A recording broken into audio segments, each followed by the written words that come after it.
Thank you for joining us again today. We're studying more on prayer, and I want to continue with a thought we had yesterday where in the Ecclesiastes the writer says, "Be not hasty to utter anything before God." You know, I believe in our prayer life, as I've already mentioned, we need to be careful what we pray for and think about the consequences.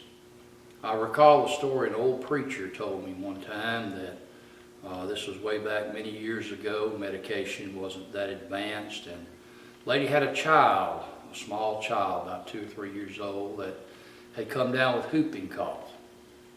And I understand that years ago that whooping cough was, could be a very fatal disease because they didn't have the antibiotics. They didn't even at that time have the sulfa drugs to treat it. But she called ministers in to pray for her child to live. And they told her that, sister, you need to pray for God's will to be done. She says, no, I want my child to live above everything. I'm praying God let him live, and you do the same. Well, several days later, the child got better. And the woman came, she was rejoicing. She said, God answered my prayer. God answered my prayer.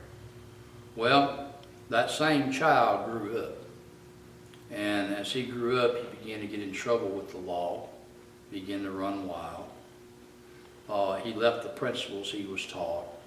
And finally, he murdered a man over a card game.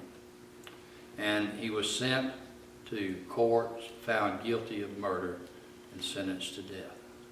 And right before he died cursing God, spewing out hatred toward God and everybody associated with him. And, I thought about how much better it had been for that child to have died in innocency. But that woman wanted her child to live above everything. She didn't seek God's will.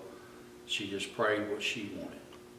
And to her regret, she made the statement, I wish my boy had died when he was a baby. So be careful of what we ask for. Thank you.